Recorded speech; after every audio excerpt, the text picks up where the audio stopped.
Պետական գործիչ Արտակ Զաքարյանի հետ պարոն Զաքարյան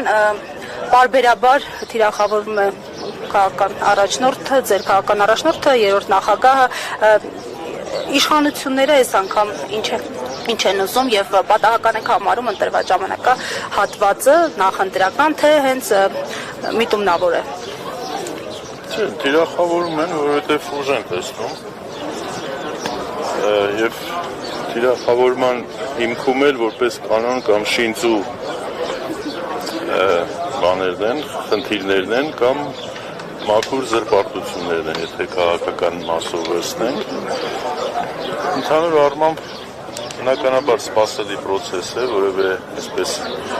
անակնկալներ որպես այդպեսին չկան։ Քաղաքական իմաստով բնականաբար պայքարը պետք է շարունակել եւ գլխավոր խնդիրը փոփոխության չի ենթարկվում։ Դա իշխանափոխություն։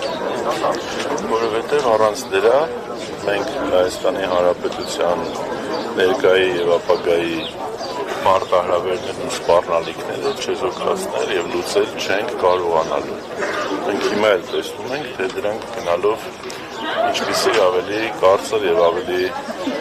ծանր բնույթ են ստանում։ Պարոն Զաքարյան, այս ընկալումը կա նաև ներընդդիմադիր շրջանակների մոտ, որոնք օրինակ ձեռքի հետ էլ թիրախավորում են օրինակ երրորդ նախագահին, անընդհատ ինչ-որ գրառումներ են անում երրորդ նախագահի մասին, ակնարկներ են անում բացուփակ, այս ընկալումը կա թե չկա իրենց մոտ, որ ժամանակ չկա, պետք է համախմբվել եւ այլն, պետք է փոփոխություն լինի։ Ներընդդիմադիր շրջանակ ասելով շատ ավելի լայն սպեկտր պետք է դիտարկենք, այդ լայն սպեկտրում կան նաև ընկալումներ եւ կան նաև այնպիսի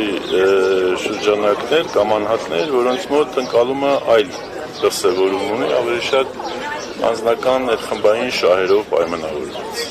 Այսինքն կան փոքր ուժեր, որոնք մանդատի կռիվ են անում եւ պատրաստ են այդ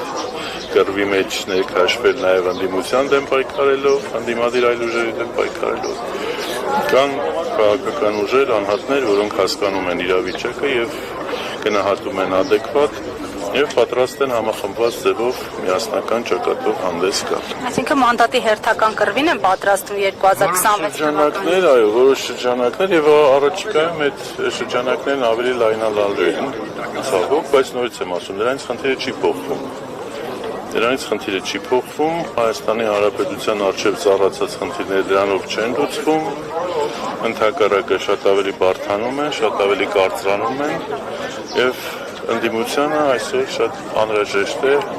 լուրջ, լայնախոհ, շրջահայաց եւ համախմբված գործողություններ։ Բայց հաշվի առնելով այս հատկապես երկու խոշոր ընդդիմադիր ուժերի միմյանց միջև հերակա բանավեճը, միավորում դուք հավանական համարում եք։ Միավորում այո, հավանական համարում եմ, բանավեճն նորմալ է։ Շնորհակալ ենք։